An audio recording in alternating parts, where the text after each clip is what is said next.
Balls, 6 Dragon Balls, 5 Dragon Balls, 4 Dragon Balls. Well, 3 shards of the Dragon Stone created by Sisu. 2 shards of the Dragon Stone created by Sisu. 1 shard of the Dragon Stone created by Sisu.2's siblings.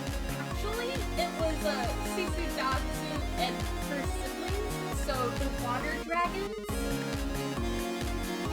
Oh, shoot, you're right. It was her sibling. Actually, I think you'll find that all of the dragons in Raya and the Last Dragon are water dragons. It was just her siblings, her immediate family of water dragons. You absolutely survived until the end.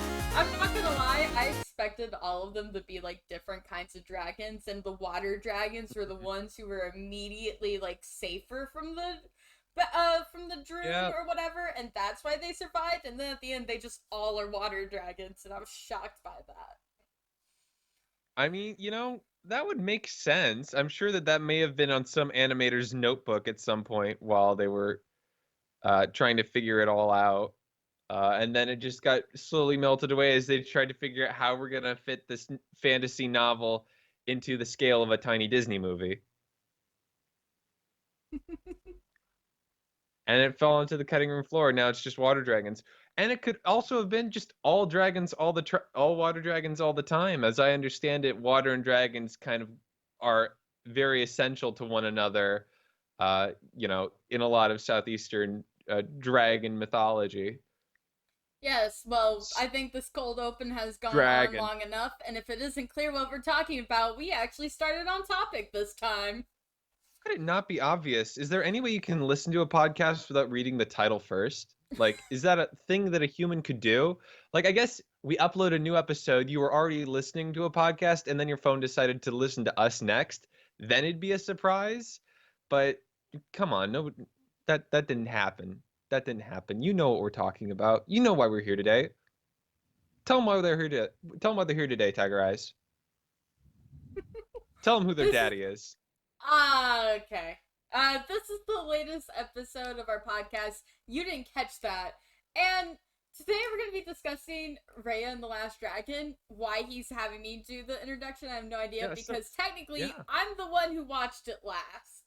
Yeah, seriously. So why didn't you catch Raya and the Last Dragon, a movie that's been out for all of a few weeks at this point? I'm going to check my notes here. It's all been out for all of, I guess, a few months, but I don't count the time it was on Premiere Access, and neither did the rest of America, as I understand it. Or the world. It was on Premiere Access? Yeah, it released to Disney Plus on Premiere Access and just hung around there for like a couple of months.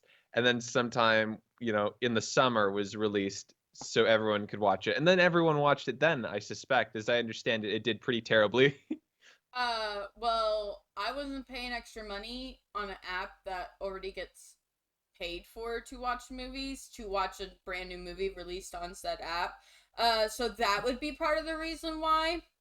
Yeah, nobody did. I'm looking at it says its box office was just not even 20 million more than its budget.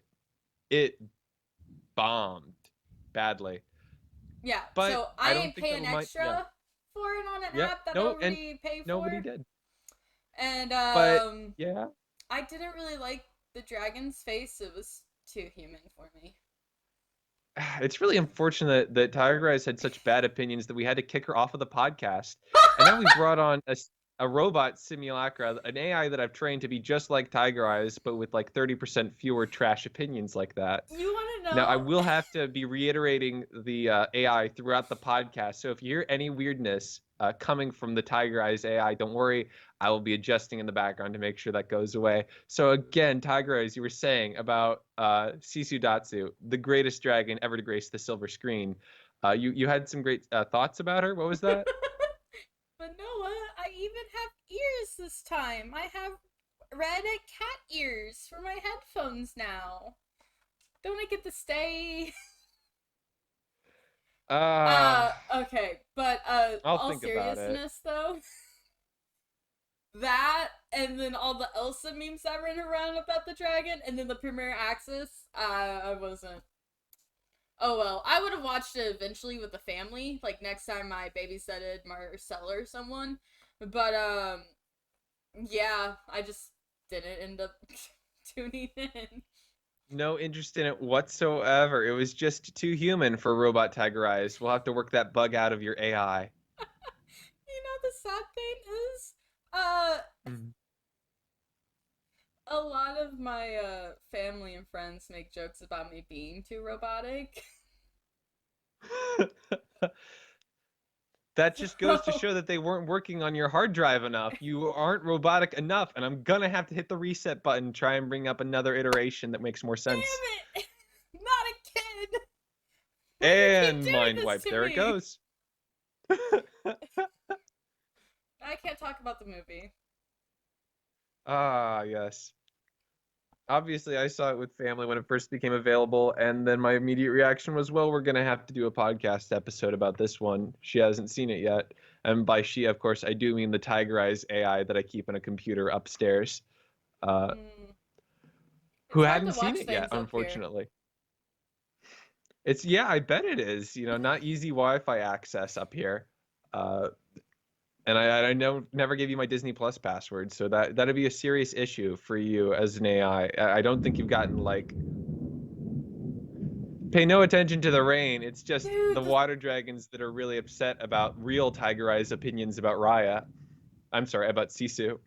okay, but like the thunderstorm started right when we started watching the movie, and then it ended right as the movie ended. So like we just Oh, had the rain in the constant background while watching the movie, and that added like a whole another vibe to it. oh, I bet it did. Anyway, so I did watch it with the family earlier in about the same context I guess you would have, except I guess we were all of us a lot more excited to watch it, and I wasn't upset by the design in any way. I guess I can't blame you for, the part of your brain that's, trained to avoid the uncanny valley. I didn't get an uncanny valley too human for my dragon taste vibe off of Sisu. I love her in every respect. I think that she is probably the best dragon animation that certainly Disney's ever put out, hands down, in terms of just like dragon animation. Probably some of my favorite, just like non-humanoid character animation ever, truth be told. I Just the way do that they use her like body is I incredible. do like how her body moves, and it's just oh, that was so cool. I'm not gonna lie, I liked everything else about her. I just didn't like her face design. I I like know, her I get human it. design. I just didn't like the face design of the dragon. The horns are I think cool. I figured it. I know what the issue is. I like My Little Pony like a lot. I've been watching it for a long time. She's got a My Little Pony face. That's why my brain is like, it's cool. I'm cool with that. And why your brain was like, what is this fish monster?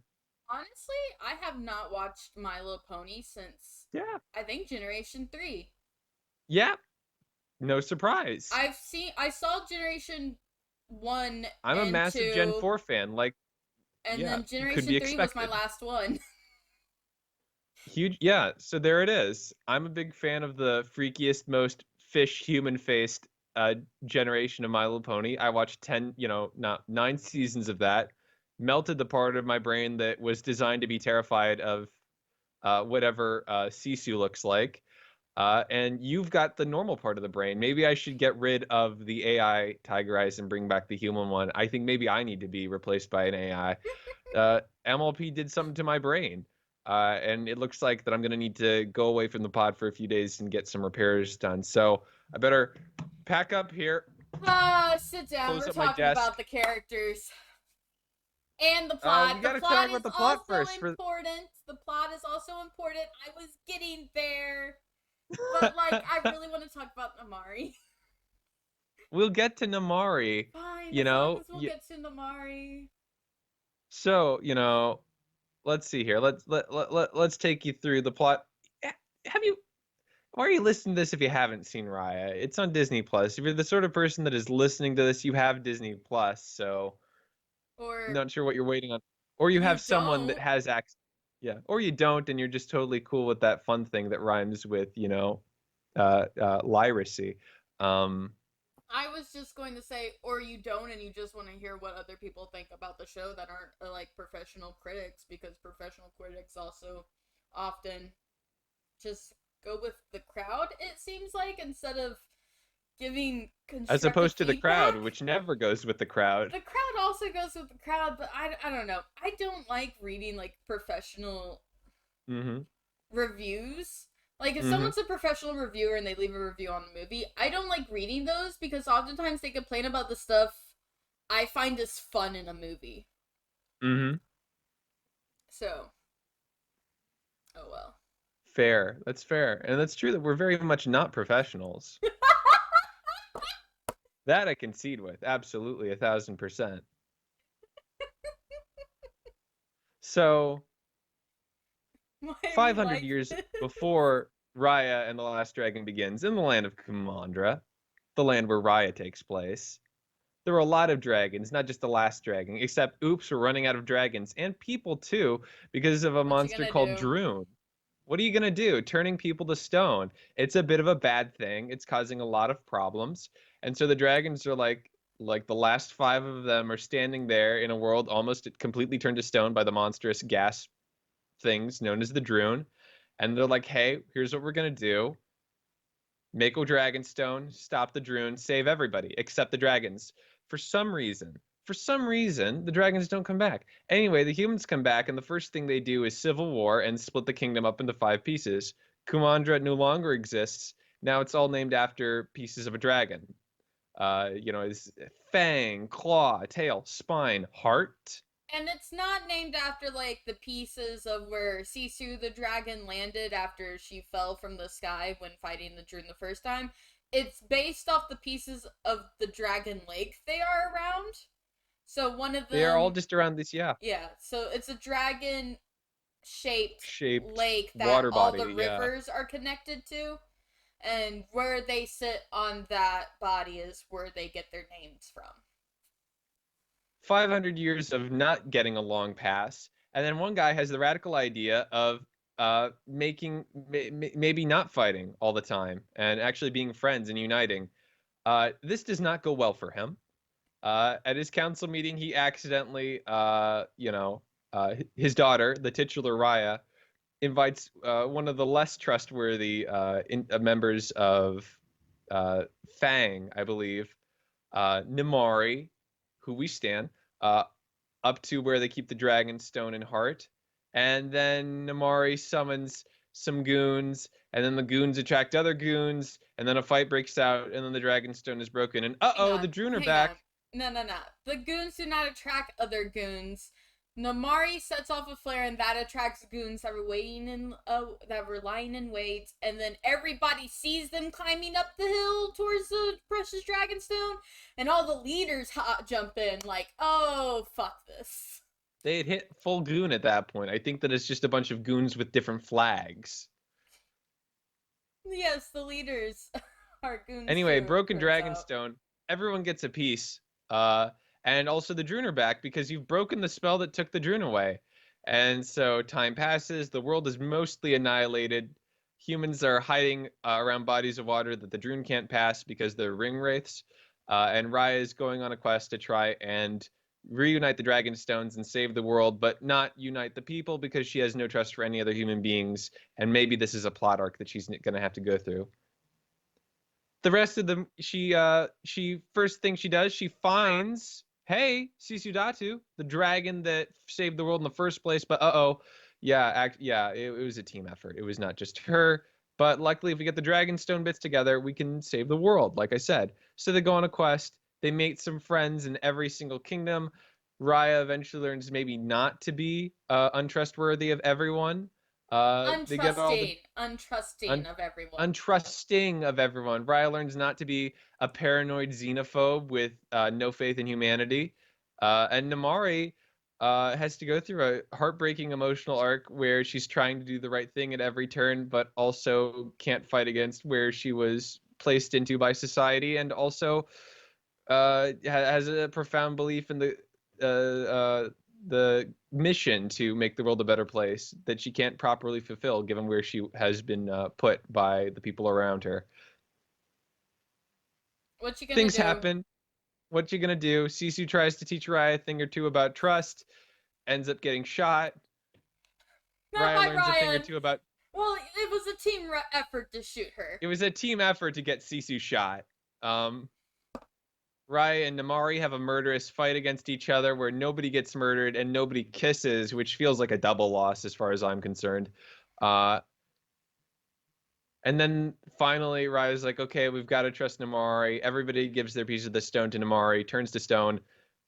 And then because humans have finally learned to trust each other and unite, all of the dragons come back, including Sisu. The Droon go away. Happy endings for everybody. Kumandra is back, baby. Cue the Ghibli style epilogue credits. And we have a good time. Ghibli or Ghibli? I think that there are arguments that can be made for either. I think Ghibli is how the Okay, so Japanese pronounce it, even very though the word I cute. think is 'Cause I supposed just to be unplugged my Ghibli. headset by accident. So that was a long, rambly, thoroughly unprofessional summary of Raya and the Last Dragon. I could have just read the Wikipedia summary. I have it right up here, You but I could just went have. off of memory there. But when did we And ever that's do a really what people professional are one? coming here for. That's what they want. They want this, the amateurness, a little DIY sensation, the feeling that we're just as much not qualified to do this as our listeners would be. It makes us hashtag relatable, hashtag content. So that does bring us to the subject that we are most excited to talk about, which is, of course, all the excellent characters in this, which are going to spawn a lot of fanfic for now, and then a lot of Pretty sure it excellent already stories has. written by people inspired by other human beings in a few years. People are fans of this that have grown up and are writing stories inspired by this, but take it further to better, funner places. Because that's how the thing works. That's how It's creativity goes. it's how creativity works.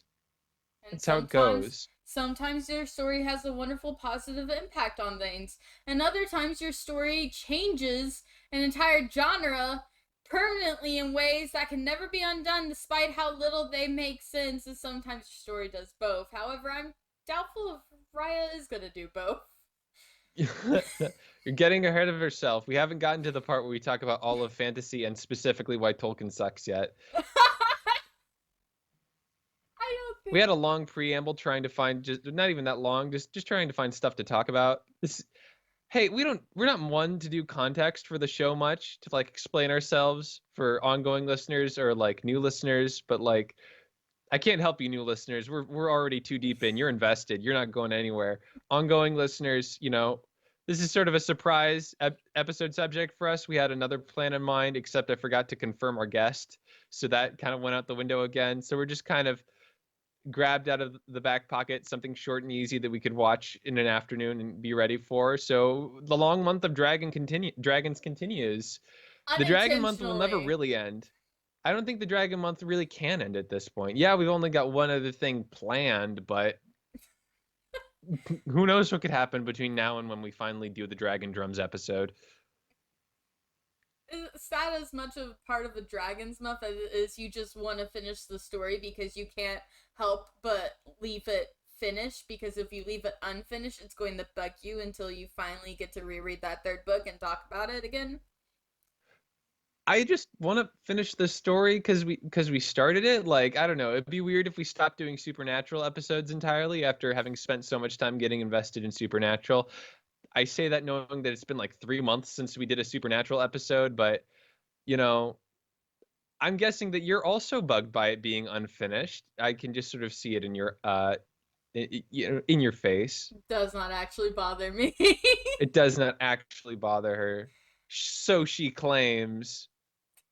So she Ah, claims. okay, but about About Raya. Raya, let's talk about Oh, Namari and okay. Raya. So, like, if you had to pick a favorite character, who would you pick? Like, who would you pick, Noah?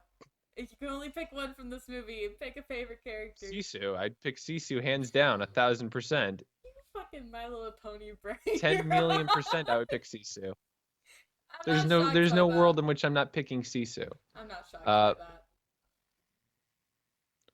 I'd but pick Namari Namari. would be second. Would be a strong second. Tong Namari. might also be a strong second though too. Is the thing. Tong Song's You alright. know, I'm not dung of brain. I recognize what is beautiful about Tong. Song's alright. I liked him, but like Namari's my favorite. Raya would be my second favorite, Mm-hmm. and like those. Actually, you know what? Nah, Namari, Raya's dad, then Raya. Those are my top three. Mm. Raya's dad is really fun. He's definitely one of those fun, nice guy characters that you know is going to die, Tadashi. I was just thinking he's kind of like Kakashi because Kakashi in Naruto is their leader and the one teaching them about the world and is the only one who like understands why they don't want to always kill their enemies and why they want to make friends with them, and he's kind of helps them do that, and then he nearly dies 600 fucking times and somehow by the end of the story is still around. Like, he's got a lot of Kakashi vibes, Raya's father does. It's really interesting that Disney specifically has it out for moms and untoxic masculinity. Those can't afford to live, with the Appar- exception of Prince Eric. Prince Eric is our one rare exception. wait, wait. It's been so long since I've watched Little Mermaid. I can't argue if he's not toxic or is. I don't remember I'm sure anything you could about figure out him. something I didn't notice, but we're talking about Namari and Raya here, allegedly. I feel like we're talking about So their I'm dad, guessing about her so dad, though. but we want to talk about her dad. You want to talk about Ba? We want about the talk about the chief I feel like of he's like the hearts? perfect setup character. Oh yeah, Like one thousand percent. if you need Sisu to tell the rest of the story, you have to begin the story with her father. Because Mm-hmm. Sisu comes in and just continues to fulfill the role her father started with. The Yeah, good person on your shoulder, constantly reminding you, hey, there are good things in the world. You don't have to be a pessimist all the time. You know, moreover, the world being broken is and people not trusting each other. The latter is actually causing the former, not the other way around. yeah. We've got to trust each other to save the world. And I just, oh, man, for as like I had more I wanted to say, but then I forgot about it Oh because I yeah. was just thinking about him and how like great that opening scene of her training was. Oh, just the rock solid like fight choreography. Her sneaking in. She's got the Everything. great hair, the great outfit. Like his whole get up during that and how Oh you yeah. can't tell what the relationship is, but it Mhm. doesn't feel like she's in danger.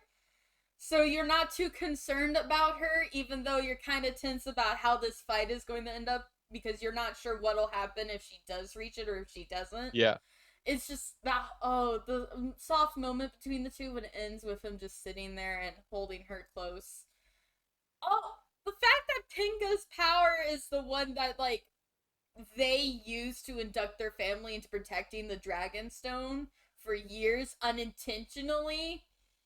Oh, just all of that. A All little of bit of a that. glow. We're gonna have some fun with the glow. The floating water is Pinga's power. The glow is Amba's. I guess so. Was Hearthstone, but she had Hearthstone from the beginning, and the first power that she got was the glow. Yeah, but Oh, it was all together at the time. in Raya's It childhood, wasn't a it's yeah, shattered thing. it wasn't shattered. So when you lift the water up, and her father lifted the water up and poured it on her head, the water floated off of her and into the stone, which is how they induct new guardians of the Yeah, stone. yeah, yeah, yeah, And then the orb glows, but not the child. yes. And inducting a child into a secret organization where they were undoubtedly going to have to fight enemies. Kind of curious, but fuck it. I've seen worse. I've seen adults in media do a lot worse. I don't want to bring in that sort of standard. If we really bring in like that sort of real world moral standard, everything Yeah, falls like apart I in don't any think good it's fantasy story. exactly. I don't think it's that bad. It was a really You sweet can't you moment. It can't was touch really stuff like great. that. He was a great beginning character. He was really rock solid, and he had to die. He didn't die. He was He turned had to to stone die temporarily for temporarily. 6 years. He had to temporarily be dead. The fact that he comes back though, and his daughter's a grown woman, and he pauses before realizing it's her. No, what? It's My fucking definitely heart, my it cold does it ice adds a heart. really wonderful weight to that moment. My It cold also made me ice think of the blip on the second watch through, and that wasn't fun. Nothing needs to remind me of the MCU. I don't. The blimp. The blip. You're not up on your recent Marvel lingo, are you? It's what Nope. it's what they're calling when people came back from being snapped away, the blip. So you blipped away for Oh. 5 years. Oh. No. Uh, No, I didn't care. I it made I me think never of saw that yeah. final movie. You never saw Endgame, really? No, I saw a couple of the scenes when it got like when it got like spoiled online. Yeah. And then I saw like the ending scene, and I didn't hmm care. I didn't watch hmm it. Yeah, Iron that's Man fair. dies. I wasn't gonna watch it. Have a Iron nice Man life. dies, and we're not supposed to root for it. That's the real heartbreaker. Fuck you. Iron Man, terrible character, Oh waste of fuck space, dies, you, and we're supposed to be sad about it. motherfucker. Anyways, so Pathetic what fascist. about Tony Stark Raya? dies in the battlefield. He's not always fascist. He's not always fascist. He's just I'm always allowed to like fascist since Iron Iron Man Man. Not 3. every fucking version of Iron Man is a goddamn fascist. We're not getting into this debate again, okay? Same reason I don't why think we've I'm done a. this one yet. Yeah, no, we've definitely had this one. Squirrel Girl. That was like Uh, 10 months ago. that was our first podcast episode. It's such fun. I do like the dad a lot, and I do like the weight of the additional weight that those moments add.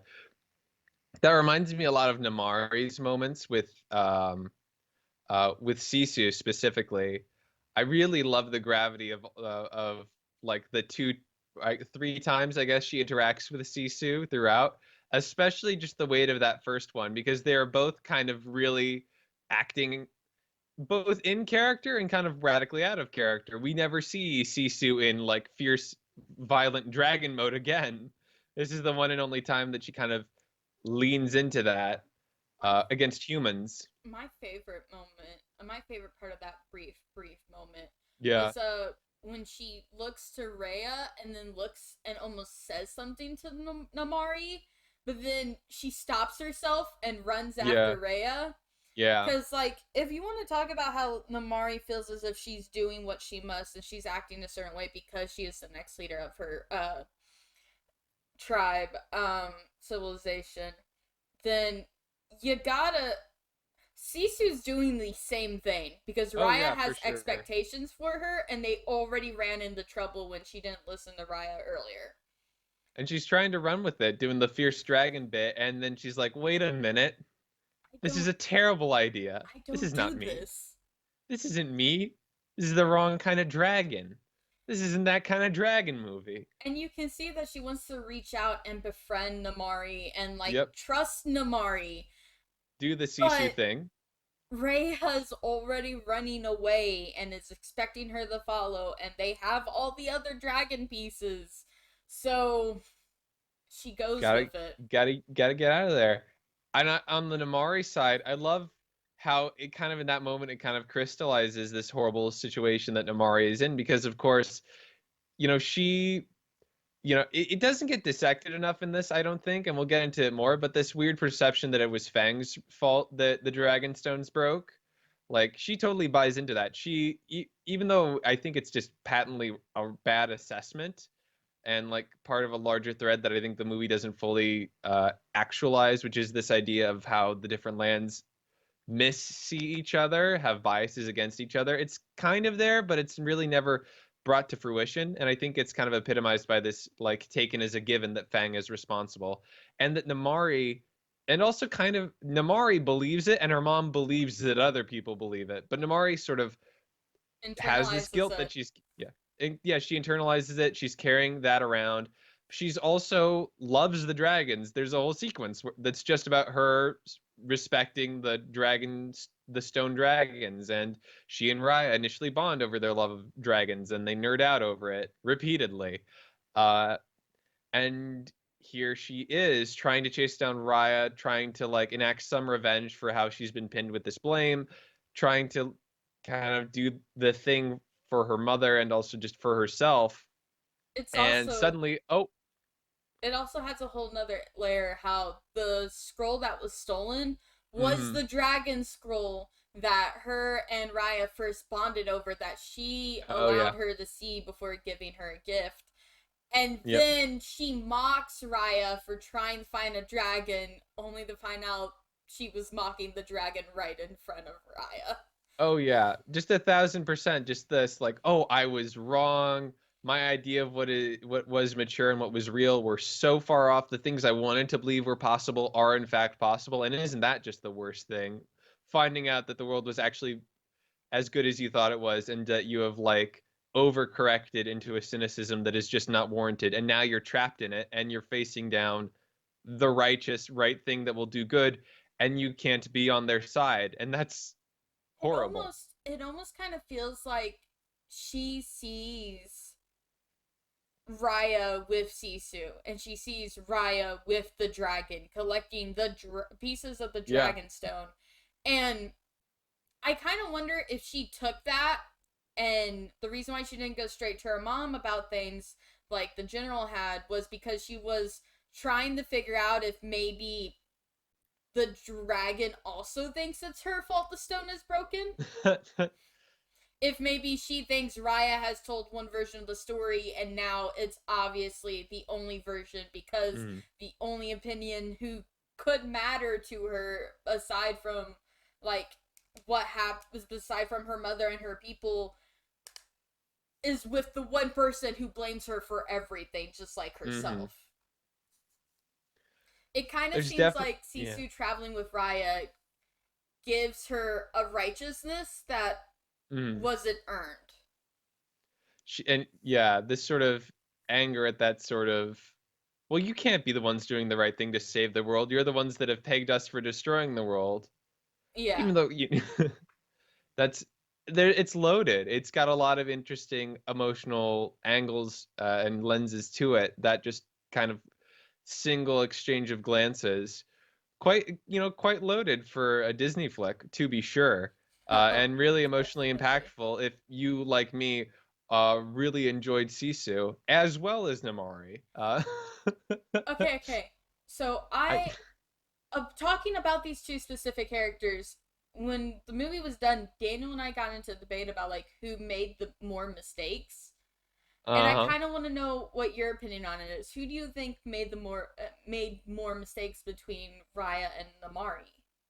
Oh, between those two specifically, Those two specifically, not anybody else. huh?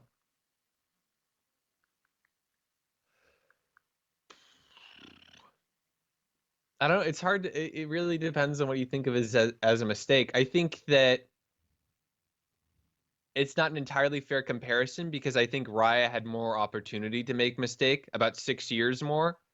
Because I don't think you can blame someone for the mistake of doing what they're expected to within the context of their own culture. And Namari doesn't really go rogue until or doesn't certainly come up against anything which you could be expected to go rogue for until the movie basically starts. Meanwhile, Raya has been making the mistake of not trusting people for 6 years.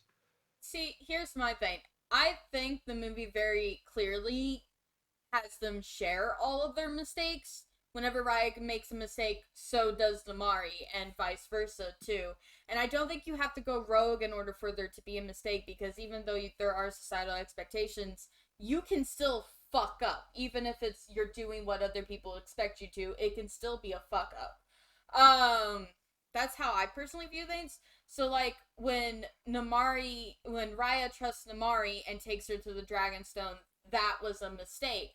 However, when Namari went after the Dragonstone and caused the fight with Raya, that was her mistake, even though that was what was expected of her, because she was there with the goal to take it for her people. Mm-hmm.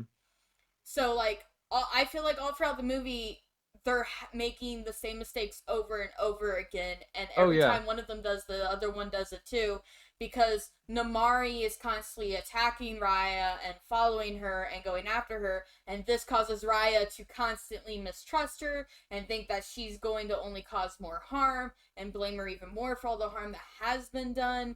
And I feel like you can't. I feel like neither one of them makes more mistakes than the other one, but all of their mistakes tie intrinsically into each other, which is really just compelling character. And of course, they're both just synecdoche for the bigger question as a whole, which is that, the fact that people in what was Kumandra aren't trusting each other is what's causing them to continually not trust each other and continue and further descend into this downward spiral. It's why the Droon don't really ever get a moment. There's no like moment where we learn more about the Droon that out in their own context outside of hearing what they kind of mean to Sisu and to Boone and to Raya. It is just enough that Sisu says they are born of human discord because, yeah, no kidding, they're born of human discord. Seems to be a lot of destruction born of human discord, down to everything between Raya and Namari to something as big as Kumandra being divided up and kind of falling into starvation for, for 500 years. That makes me wonder if, because what Sisu says very specifically is that the Droon are born from human discontent and them trying to attack each other. That they are the exact opposites of dragons, whereas dragons revitalize the land and bring life. The Droon take it away and burn everything to an ash. So very clearly, the Droon are fire and the dragons are water. So does that mean dragons are in some way also created by humans if the Droon are created from human emotions too?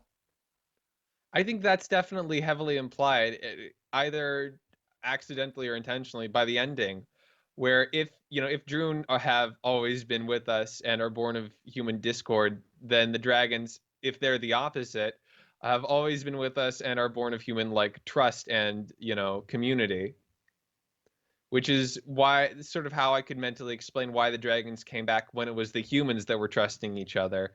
And the dragons didn't come back the first time around when it was just a dragon trusting other dragons, because that doesn't solve the core issue that, led to Kumandra splitting, that humans had already divided into factions and were already stopped trusting each other. When a dragon fixes the situation, it's a band-aid. When a human fixes it, it's a cure. Yep. That's the idea. That's the notion. Which does kind of tie into our threat of human supremacy in the dragon, long month. Oh my gosh, we don't have to get into that now. Back to this. It does seem to be a thing. We're going to have to bring my brother on to take us through the Wings of Fire series at some point, which is, I think, the only version of a dragon story that I can think of where it's very much dragon supremacy over humans, profoundly so. Okay, then. Sounds kind of interesting with how much emphasis you're putting on that. I just assumed there was no humans at all in the Wings of Fire books. Human slaves. Ah. Humans are enslaved. They are servants and pets. I just mostly thought pets, all humans. From what he's told me. I just thought it was a world without humans. Okay then. Yeah. It's a thing. We'll have to bring him on at some point to take us through it. It's quite violent, as I understand it. Anyway.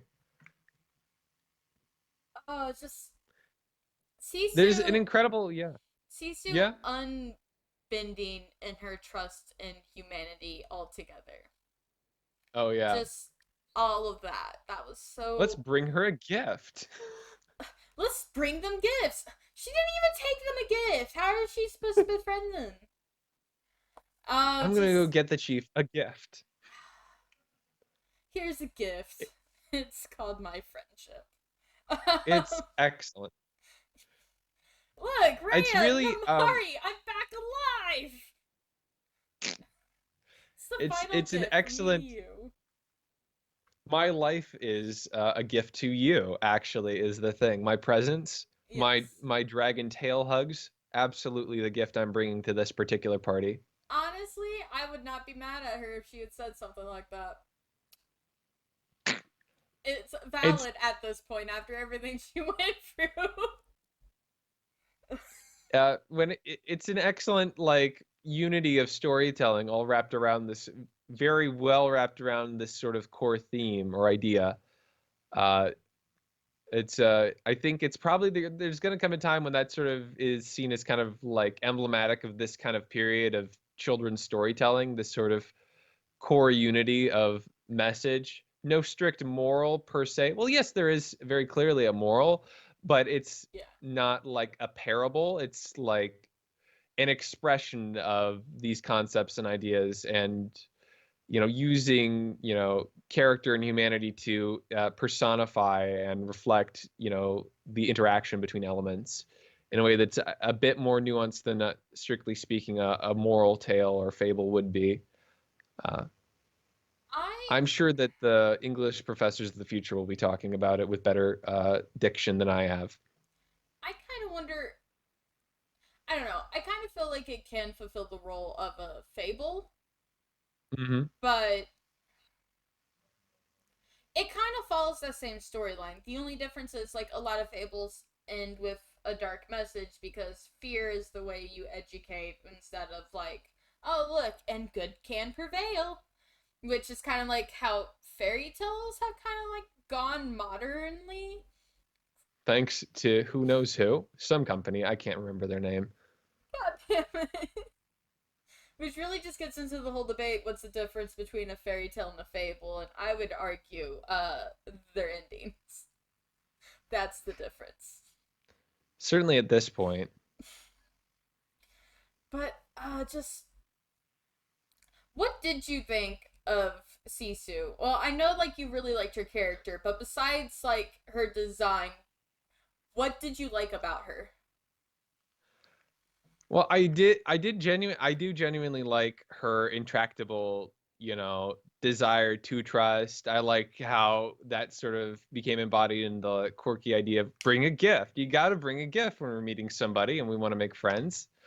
Um, and I don't, I liked at the same, that came along with this sort of general insecurity and that a kind of a lack of confidence in herself, and yet also that lack of confidence, but uh, kind of was overpowered by a faith in the ability to trust others that itself in the flashback we see that faith in trusting others was kind of born of her family and her loved ones, and a moment when she rose over her kind of weaknesses of character as she saw them in herself and did the right thing and saved the day. I think It that there's kind of a lot of interesting elements there. it is really nice that her issues with self confidence, her insecurities do not come from her family. It's very clear Yeah. they loved and supported her, and that these are just that's just how she feels, and she feels inadequate to be the last one standing. And I really appreciate that. I feel like that's a really nice Yeah. touch that it doesn't come from anyone or any specific scenario. It's just she feels there are so many other dragons that deserve to be there longer than she did. It's And yeah, it's just her own analysis of their dynamic. exactly.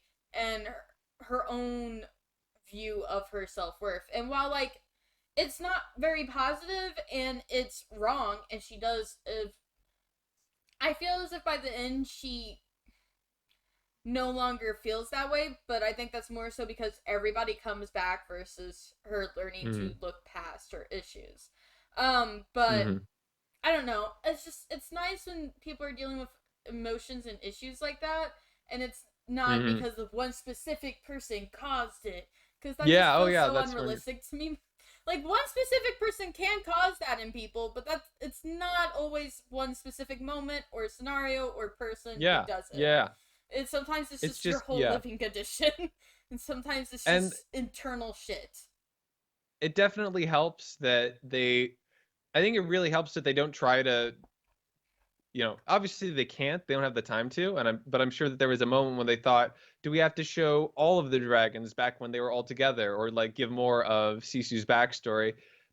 And they decided no. I think we can find a way to build an entire character encapsulated by this sort of one moment, this one like family moment of someone who doesn't have confidence in themselves, but their family has absolute confidence in them, trust them, running with it, saving the day, and taking from that maybe not absolute and confidence in herself, but certainly confidence in the value of trust as it was expressed to her by her family.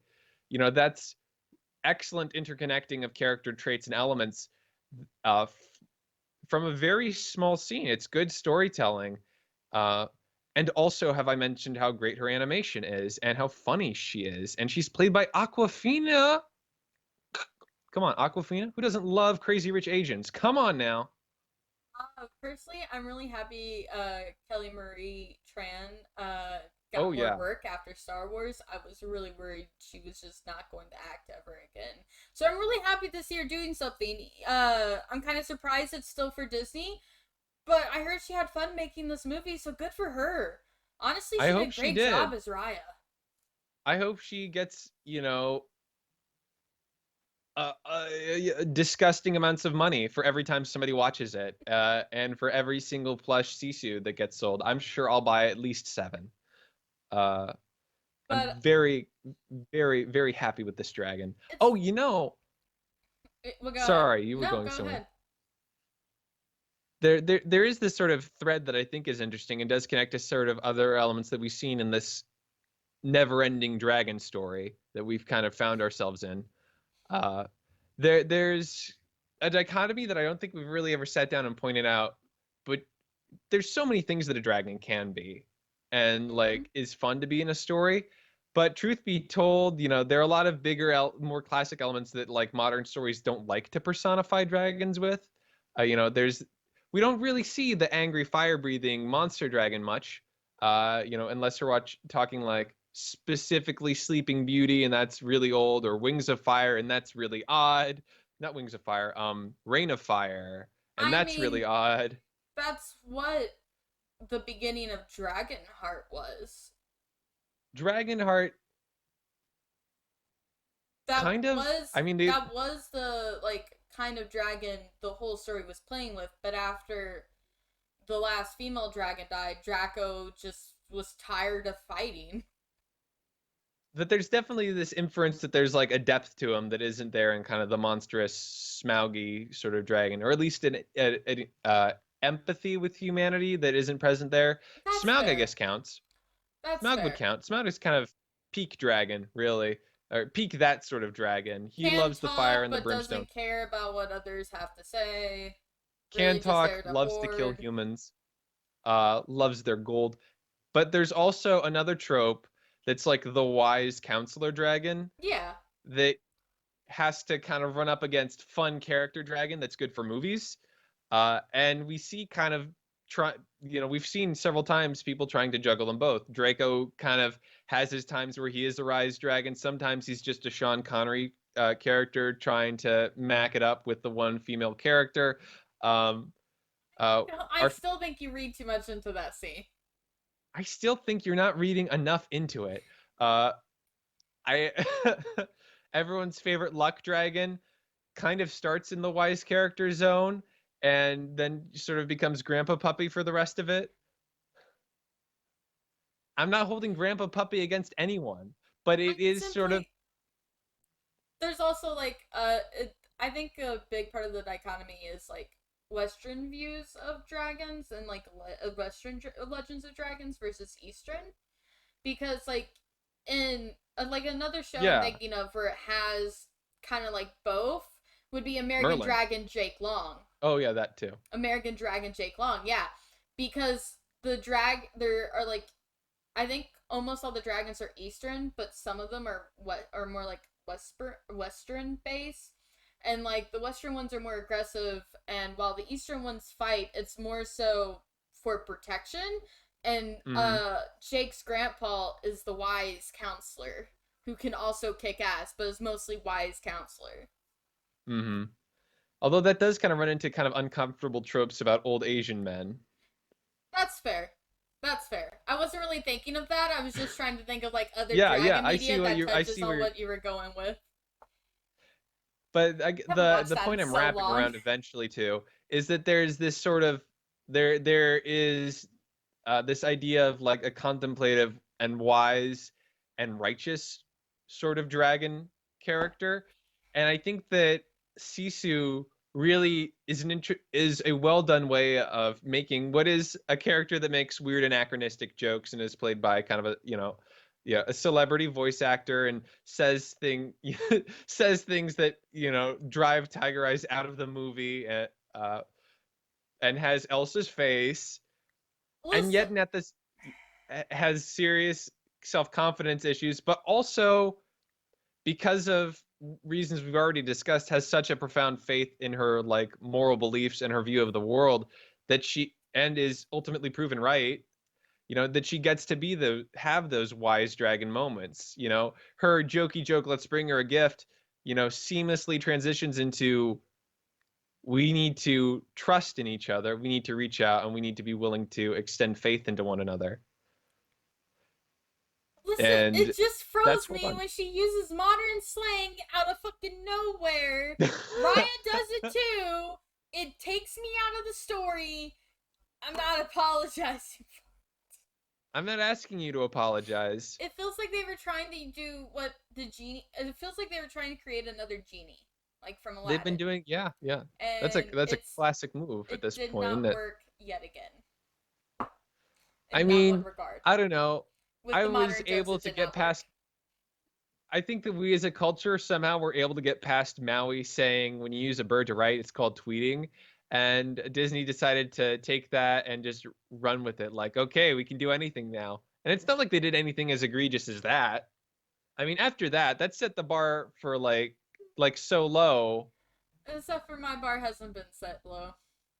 At You least I nobody reacts. Nobody reacts to Sisu when she says stuff like that. If people were reacting and kind of like, what? And weirded out, like they were with the genie, I would be more forgiving. But they act like it's normal. they run with it. They're Are you totally gonna cool. pop Pop and and lock, lock it sure, like the that makes kid? sense. What the fuck? No. I mean, I imagine if we were a linguistics podcast, we could sit down and we'd have a guest and they'd be like, "Oh yeah, no, like like every movie ever I can't watch because like normal English diction is too anachronistic for me to enjoy properly. That's why I can only watch movies when in the original language when they're contemporary. Otherwise, it just throws me." Anyways, I was going. Anyways, that was Tolkien's problem too. That's why he had to invent a million fake languages to write his stories, and then pretend that things like The Hobbit and Lord of the Rings were translations because it couldn't make sense for him otherwise. Listen. It had to be in a different language. Why would they be speaking English? They're not in England.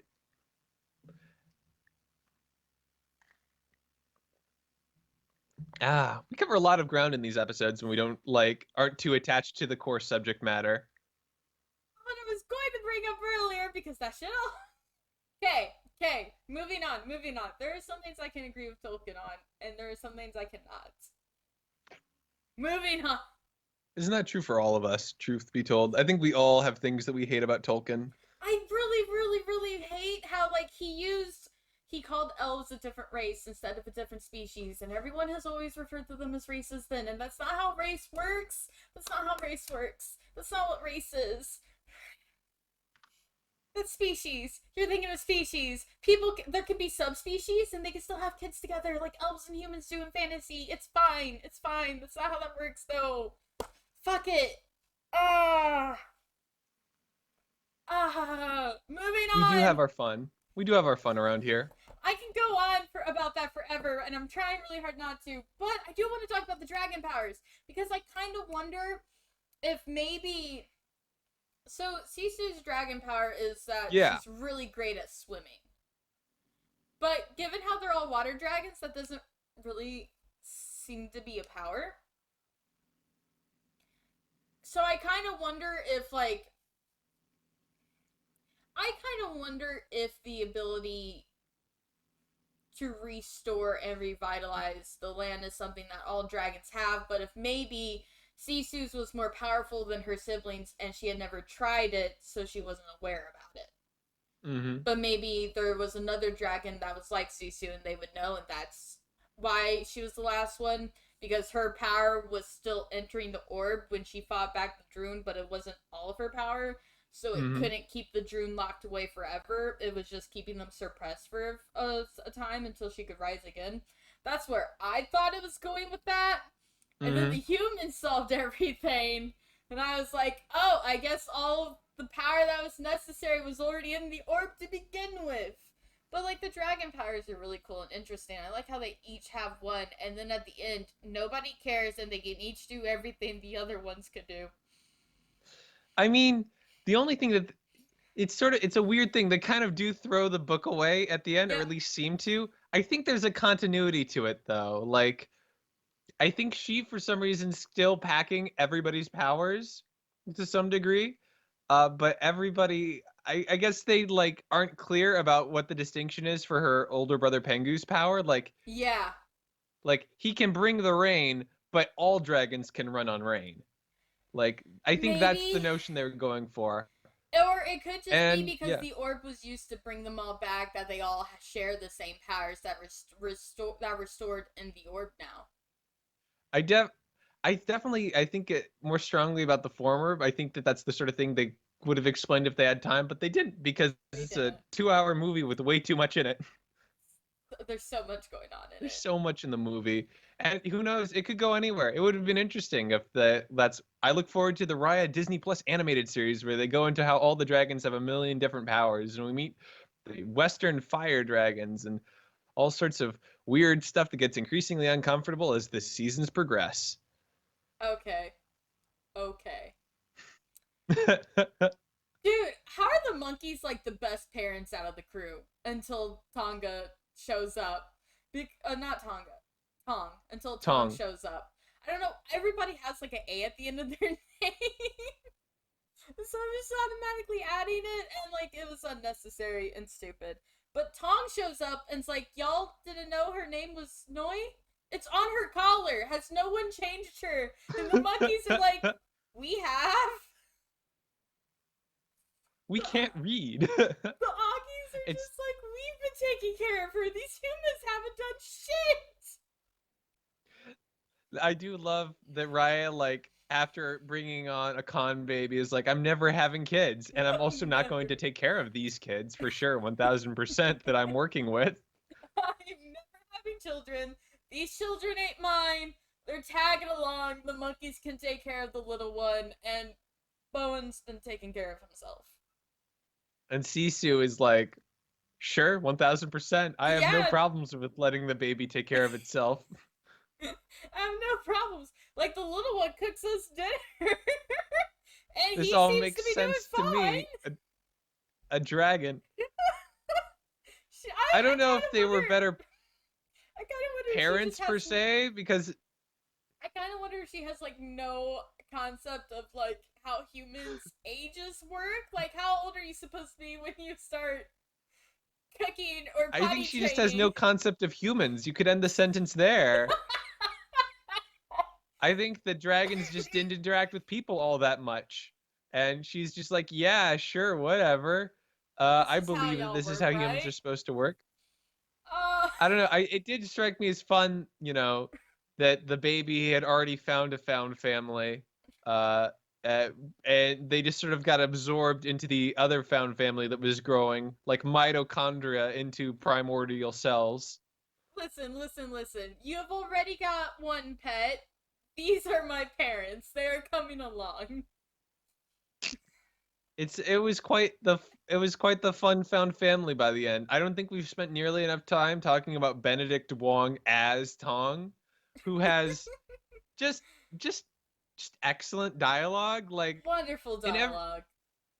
there's this genre that I keep trying to properly define, and that Taylor keeps getting mad at me because I keep changing the definition behind her back.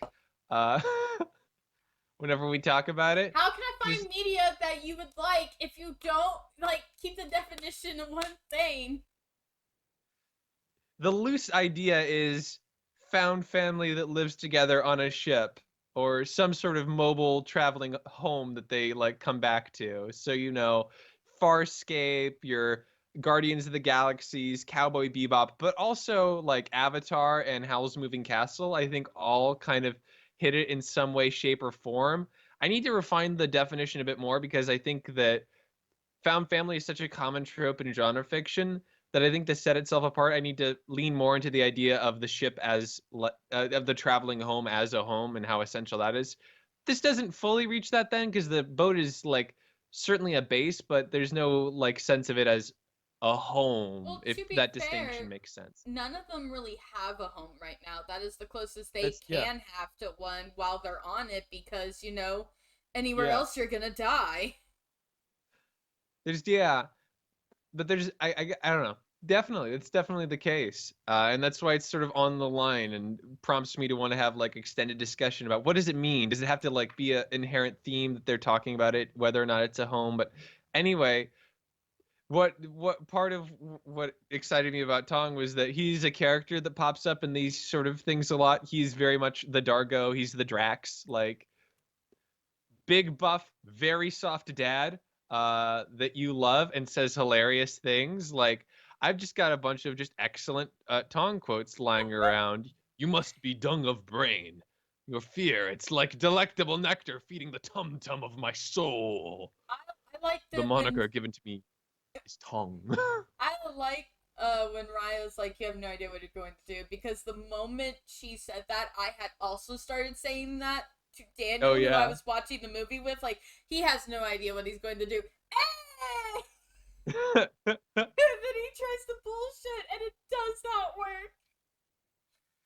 You have a I baby too with wish to you? join this fellowship of Droon butt kickery. Dude, Like when mm. Bowen says, and Tom could come in with his bad Surrey. Okay, okay. I'm not one for puns, but that was a good way of getting like almost a cuss word in.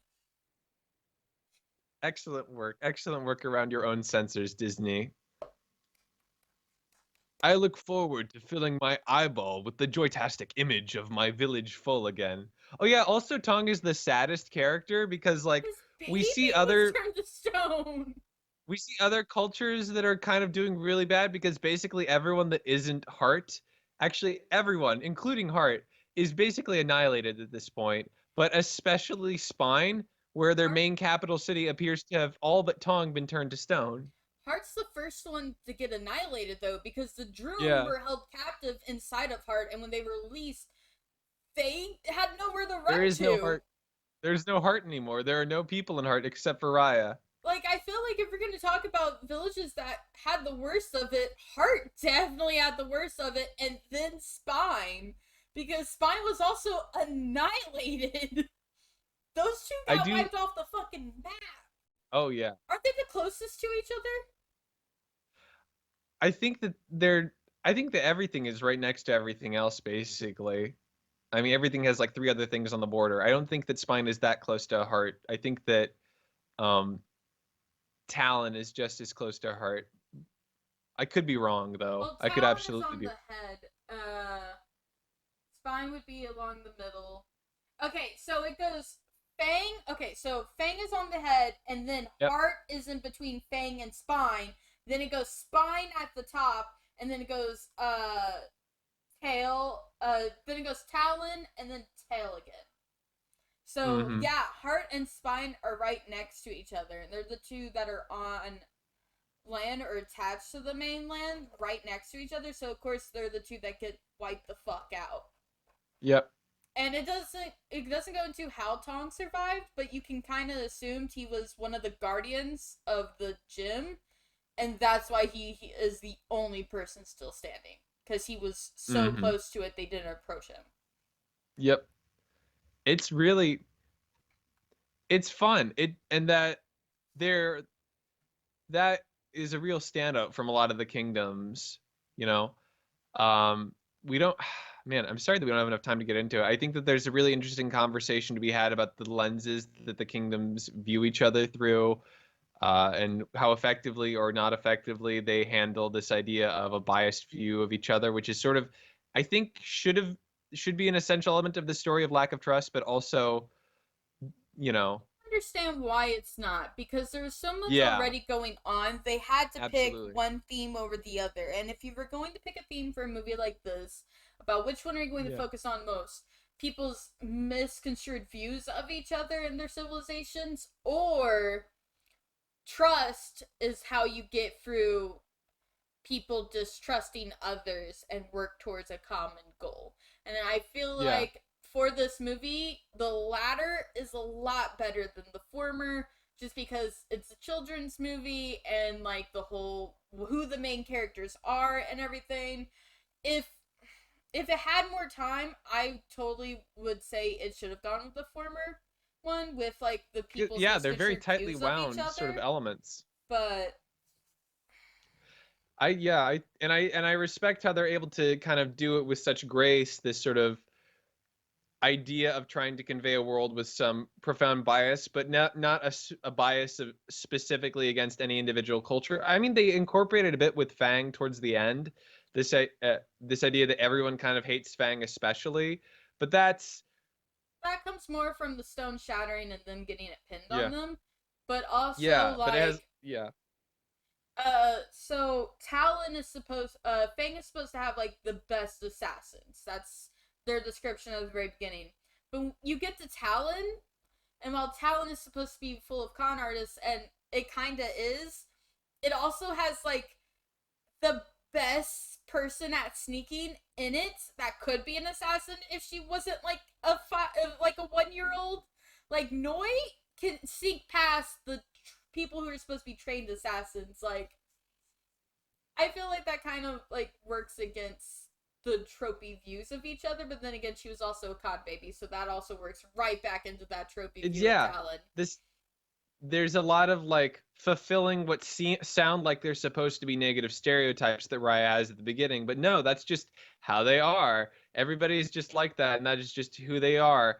This movie isn't really about unlearning misconceptions because the movie seems to totally believe that it's Fang's fault that that the stone got shattered, and not what I think the movie should have made clear, which is that it was everyone's fault. Everyone's failed to trust each other. Like that was I feel like the movie did make that clear because when you're going through and when they're going through and they're collecting all the shard pieces, Tails' leader is dead. She hoarded her piece of the jewel, and she died there, setting up traps so no one else could ever touch it. but Like there's still this notion that Fang is to blame that kind of has leaked into everyone. Like the entire Found family is like got a special hatred of Fang and has all these like things they want to say about how negative Fang is that stem from this kind of general hatred. that's fair. I just I don't just because the found family has that view, I don't know if the movie does because the movie I feel like goes an extra way to make it clear that all of the tribes are fucking up. Tail didn't trust anyone and they are completely annihilated. They do not have a central like place of meaning or a group of people that are really shown in the show. There some people that are still alive are surviving on a dock and that's it. With Talon, everybody's still alive because well not everybody, most of the people are still alive because their town is surrounded by water, but even then like the village leader is clearly taking advantage of the fact that the former village leader is stoned now and like seems to very clearly be using people and throwing them out to the Droon as punishment for when they don't listen to her. Like and then she wants to steal all the other pieces as well, but doesn't plan to use them for anything. She just wants to have them. Then you have Spine, which was completely wiped off the map because they wanted to fight instead of like move and run, and they stood their ground, and that's how you get wiped out. Heart never got a chance to learn from its mistakes because Raya was the only one who survived, and Raya did learn from their mistakes. And of course, individual people are going to blame Fang because they don't want to acknowledge their issues, but the movie itself makes it clear that all of the leaders fucked up. Fang is the only one that civilization is mostly intact after the issue from 6 years ago because they're surrounded by water. And even then, their limit is hitting. They're about to have to move to the mainland and then they're going to lose people. Hmm. If the movie was a little longer or took place a few more years down the line, Fang would also be suffering in the same way the other ones are. We just don't see them Hmm. suffering as much. I don't feel as if that's the movie taking a side. I feel as if that's the characters not realizing, hey, you've seen all this shitty stuff. It should be clear now Fang isn't the only one to blame. It's just the Hmm. one you're Hmm. concentrating on. Hmm. I don't know. I just think there's a difference between characters walking away with something and the movie trying to show something else. Hmm. If that makes sense. Yeah, that totally makes sense. The net result, like, end of the conversation being that this movie, like, for whatever reason, doesn't want to directly approach these issues, even if they bring them up. The idea of like cultural biases towards each other, because ultimately, like, most of the time they're kind of a distraction from this main core Yeah. issue, which is about like people need to trust each other, which isn't really an issue that scales well to broader cultural systemic issues on the whole. It's, just mostly about interpersonal relationships anyway, so let's focus on that, which is why I love things like the made up insult Binturi, which kind of loosely could be interpreted to mean just someone that is not trustworthy. It's like a thief, bad person, not worthy of trust or association, which gets hurled around in every single one of the kingdoms, making it, kind of this sort of universal notion of a bad person, the person that can't be trusted. And of course, every kingdom is using it because every kingdom is dealing with this strong sense that they can't trust others. Yeah. And, and that all brings it back around to the core theme and why Sisu is super right and the best character ever in anything. Had to We're bring it kind of back. coming in on last handful of minutes here. Is there any final topic that we want to just rant around a bit while we have fun here? I feel like there's one thing this movie does really well that the only other movie I feel like has done this as well was like the never ending story, and that's Mm-hmm. background world building. Oh yeah, Where it doesn't get explained, but you see a bunch of weird stuff in the background, and that helps build the world and flesh it out yeah, more. The Neverending Story did that with like a bunch of different people from a bunch of different countries all coming together to plead for the childlike empress, which is her name, to try and come up with a way to save them all. And you can kind of tell how the world works by looking at the different species and groups of people that are there. And in this, you can kind of tell how the different kingdoms are by looking at their backgrounds and their surroundings as Raya travels through them versus what you're given at the start. And it's just the background world building is so great. I love it. honestly, it kind of takes Neverending Story and shoves it into the dirt and then takes its lunch money. Because Yes! Neverending Story, like, it has the one scene which is like stands out just because the designs are so cool, but also it's trash because it doesn't ever want to establish unique and distinct cultures or like kingdoms and locations and lands. It tries Atreyu to, spends but the it just entire movie wandering through empty matte paintings with no living creatures left. yep. Uh, that's not what Raya is doing. Raya still has civilization and creatures that are alive. And I kind of wonder, are animals being turned to stone too? Because, The like, moment, yeah, the Tuk Tuk fish, came around the corner at the end after they saved the day. I was like, "Hey, Tuk Tuk, were you stoned? What was going on with you, Tuk Tuk?" the monkeys were definitely turned to stone with the baby. The geese Yeah, were turned to stone. However, like, we've seen fish and they aren't bothered because they're obviously in the water. However, like, the hummingbird mouse creatures that hang around in the trees, yeah. we never see them turn to stone. Like, the only animals you see turn to stone aside from humans are the monkeys. And I'm kind of wondering why. And if it applies They're, to everything in the world or not. I guess it's just people. Is They're food connected to human spirit, so they're gonna target humans. is food getting I really really wanted to know if maybe food was difficult to come by because they turn living animals and plants to Mm. stone too. I really wanted to know about that, but then we never see trees get turned to stone. So if they did, it would only be animals. I feel like that could have added to the world building. Maybe everybody's dealing with food issues as well, even though there are so few humans still around because hey, animals are getting targeted too. It There's would have been certainly a great. distinct impression of a radical food disparity. at least when it comes to like At the very Fang beginning. specifically. Fang, which has like, it's constantly implied has like, it looks great on the surface, but we have nothing on the inside. We are starving and dying on the inside, like, Because they don't, which is of like, course synecdoche for, they don't well, have not rice and synecdoche. whatnot.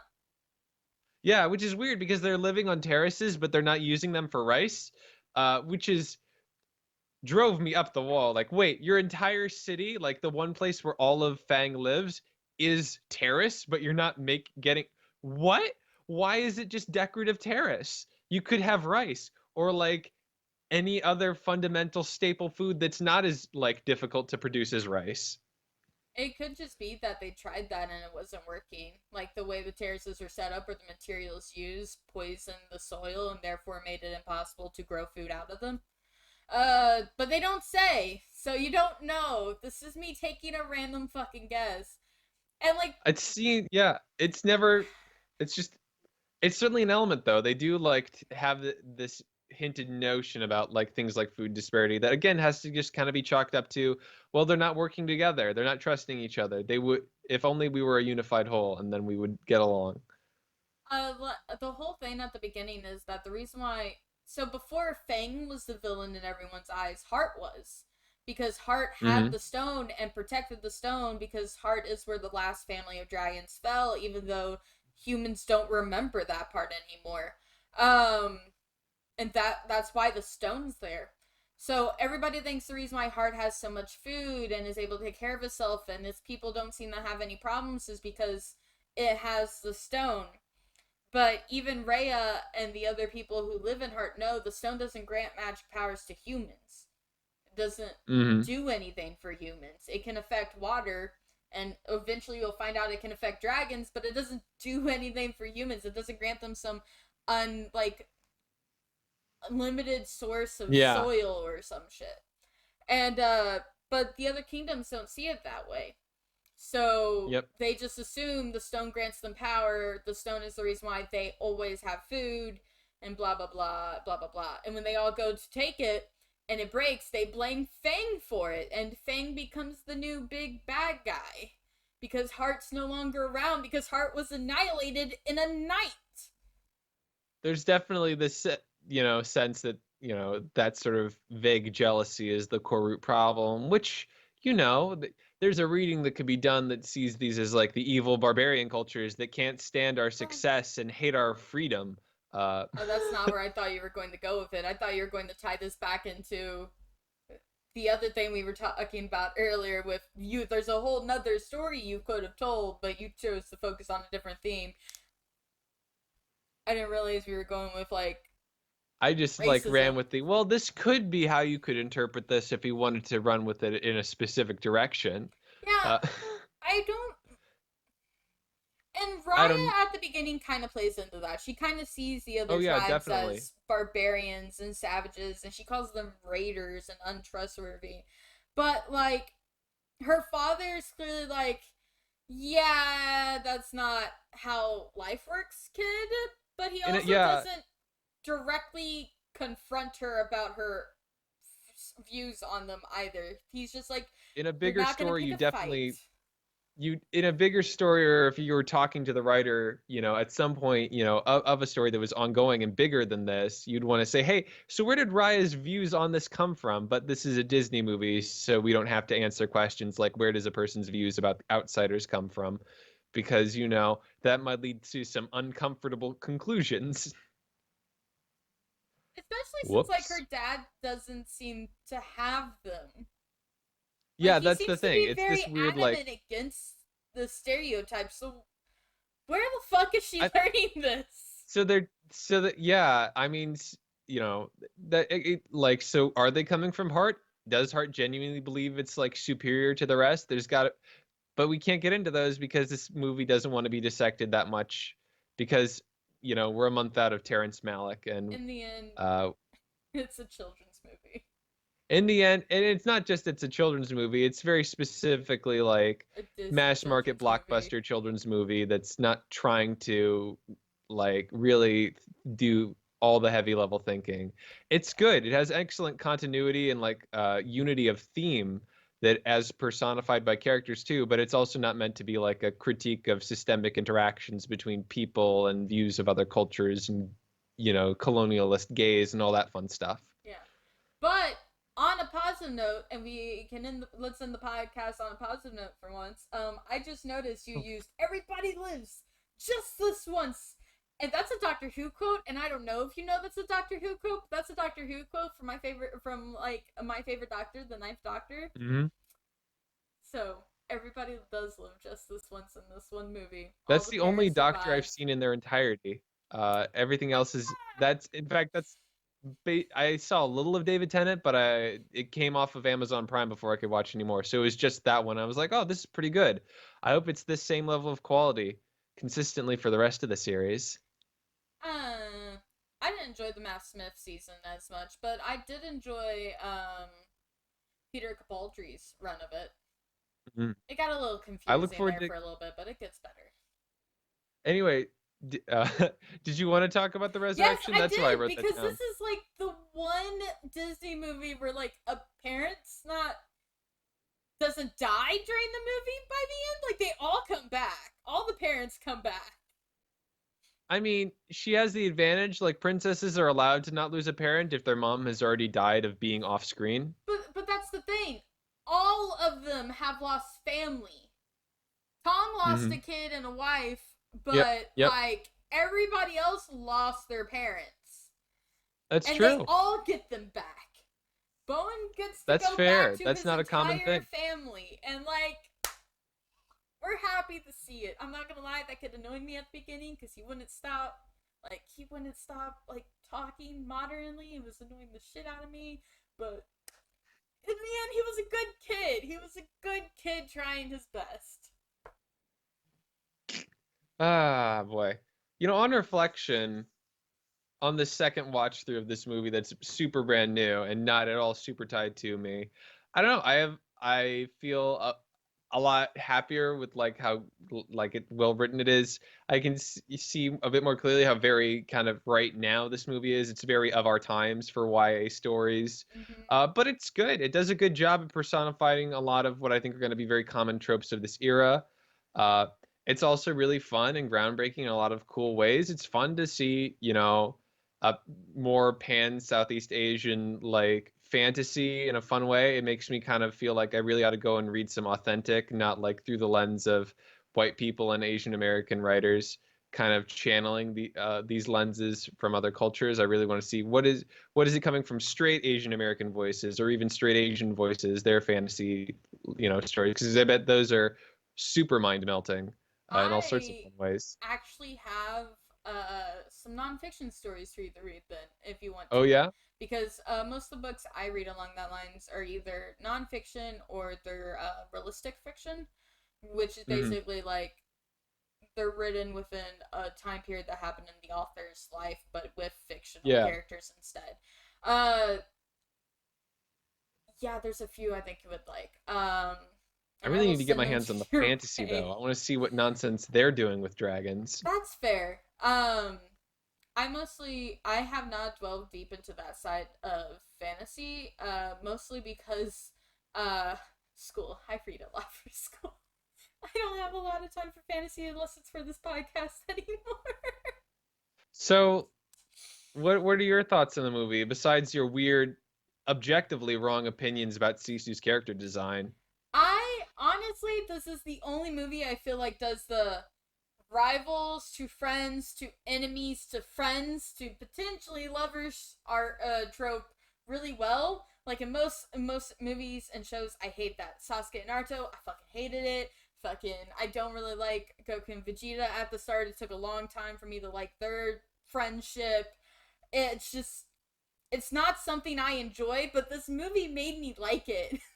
Like it was Hmm. really fun to watch like Raya and Namari's dynamic change throughout the story and how even when Yeah. Raya is calling Namari a Binturi, Namari still calls her Depla, and the moment they switch is right before that final fight, and it's when Namari's lost her mother, just like Raya's lost her father, and they're like, "Fuck it, the emotions have switched," And I love that. It's time for so murder. Good. Let's do this.